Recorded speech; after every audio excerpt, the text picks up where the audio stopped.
சூப்பராக இருக்குது. Family entertainment, comedy எல்லாமே நல்லா இருக்குது. ஓகேங்களா? மெசேஜ் வந்து லவ் பண்ணால் உண்மையாக இருக்கணும்.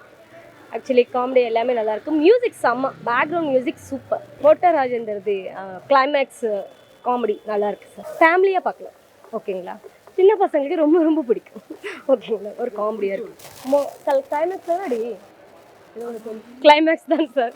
ஓகேங்களா? சாரி, ப்ளீஸ் போதும், ப்ளீஸ் போதும். அந்த படம் ஃபுல்லாகவே பிடிச்சிருந்துச்சு.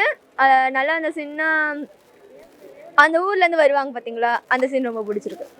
அவங்க யோகி பாபு சார் காமெடி தான் செம்மையாக இருக்கும். படம் ஃபுல்லாகவே காமெடி தான், சென்டிமெண்ட்லாம் எங்கேயும் கிடையாது. படம் ஃபுல்லாகவே காமெடியாக இருக்குது, ஜாலியாக என்ஜாய் பண்ணி பார்க்கலாம். ஹாரர் படம் மாதிரி இல்லை, நல்லா குழந்தைங்களாம் பார்க்குற மாதிரி என்டர்டெயின்மெண்ட்டாக தான் இருக்குது. லவ் பண்ண ட்ரூவாக இருக்கணும். ஒன்ஸ் நம்மளால் ட்ரூவாக இருக்க முடியலன்னா நம்ம கிடைச்ச லைஃப்பை நம்ம ஜாலியாக ஏற்றுக்கணும். அது அந்த அவங்களுக்காக நம்ம லைஃப் பார்ட்னரை ஏமாற்றக்கூடாது. அதுதான் கான்செப்ட். எல்லாருமே அவங்க கேரக்டர் செம்மையாக பண்ணியிருந்தாங்க. தூக்குதுறைங்க ரொம்ப நல்லா இருக்குது. படம் வந்து குடும்பத்தோடு எல்லாரும் வந்து பார்க்க வேண்டிய படங்க. வித்தியாசமான படம், காமெடி ப்ளஸ் ஒரு மெசேஜ் சொல்லியிருக்கிறாங்க. ரொம்ப நல்லா இருக்குது படம்.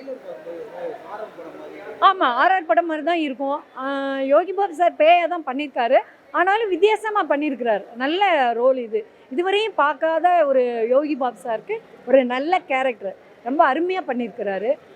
காமெடி ரோல்ஸ் எல்லாருமே நல்லா பண்ணியிருக்காங்க. சென்ராயன், பாலசரவணன், அவங்க மொட்டை ராஜேந்திரன் சார் எல்லாருமே நல்லா பண்ணியிருக்காங்க. மாரிம் சார் என்ட்ரி அவரை பார்க்கும்போது அது ஒரு ஹாப்பியாக இருந்தது. வில்லத்தனமாக இருந்தாங்க. இனியா வந்து ரொம்ப நாள் கழிச்சு இந்த படத்தில் வந்திருக்காங்க. அவங்களுக்கான கேரக்டர் நல்லா இருந்தது. யோகி பாபு சாருக்கு ஜோடிங்கும் போது முதல்ல ஃபஸ்ட்டு நாங்கள் என்னடா எப்படி இருக்குது அப்படின்னு நான் நினச்சி உள்ளே வந்தேன். உள்ளே பார்க்கும்போது அந்த ரோலுக்கு தகுந்த மாதிரி இனியா இருக்காங்க, ஆப்டாக இருக்காங்க. நல்லா இருந்தது படம். ஓவரால் குடும்பத்தோடு எல்லாரும் பிள்ளைங்களை கூப்பிட்டு வந்து பாருங்கள். இது பேய் படம்னு பயப்பட வேண்டாம், ரொம்ப நல்லா இருக்குது. காமெடி ப்ளஸ் என்டர்டெயின்மெண்ட் படம். தூக்குதுறை காமெடியாகவும் இருக்குது, என்ஜாய்மெண்ட்டாகவும் இருக்குது, ஃபேமிலியாக பார்க்குற மாதிரியும் இருக்குது. யோகி பாபு, மொட்டை ராஜேந்திரன் எல்லாருமே நல்லாவே நடிச்சிருக்காங்க. அப்புறம் இயக்குனர் நல்லாவே தயாரிச்சிருக்காங்க. ஆனால் நடித்தவங்க எல்லாருமே சூப்பராக நடிச்சிருக்காங்க. பார்க்குறதுக்கு இன்ட்ரெஸ்ட்டாக இருக்குது. எல்லாமே த்ரில்லிங்காகவும் இருக்குது, ஃபேமிலியாகவும் இருக்குது. லவ் சீனு நல்லாவே போயிட்டுருக்கு. அது வந்து எல்லாருக்கும் தெரிகிற மாதிரி, அதாவது லவ் பண்ணுறது தப்பு இல்லை, ஆனால் வீட்டில் எல்லாருக்கும் தெரிஞ்சு கல்யாணம் பண்ணிக்கலாம். ஏன்னா இப்போ லவ் பண்ணி அவன் இறந்ததுக்கப்புறம் அது ஆவியாக வர்றது, பிரச்சனைகள் நிறைய வருதில்ல, அதனால் தெரிஞ்சு பண்ணிக்கிட்டா இன்னும் நல்லாயிருக்கும்ன்ற மாதிரி அதில் காட்டுறாங்க.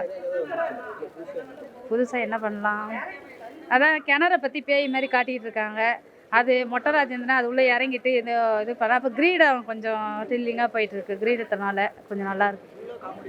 இல்லை, ஃபுல்லாகவே காமெடியாகவும் இருக்குது, த்ரில்லிங்காகவும் இருக்குது, ஃபேமிலியாக பார்க்குற மாதிரியும் இருக்குது. எல்லாமே நல்லாயிருக்கு. யோகி பாபு வந்து பேயாக வந்து எல்லாரையும் அடிக்கிற மாதிரி, அப்புறம் மொட்டை ராஜேந்திரன் இதில் போய் நான் இதை போய் கிரீடத்தை எடுக்கிறேன்ற மாதிரி எல்லாரும் நல்லா பண்ணியிருக்காங்க. எனக்கு பிடிச்சதுன்னா எல்லாமே நல்லா இருக்குது, எதுன்னு சொல்ல தெரியல. எப்படி சொல்ல தெரியலீங்களே, நல்லா இருந்தானே. எல்லாமே காமெடியாகவே இருந்து சிரிச்சிட்டு தான் இருந்தேன், பார்த்தோம். என்ஜாய்மெண்ட்டாக தான் இருந்துச்சு.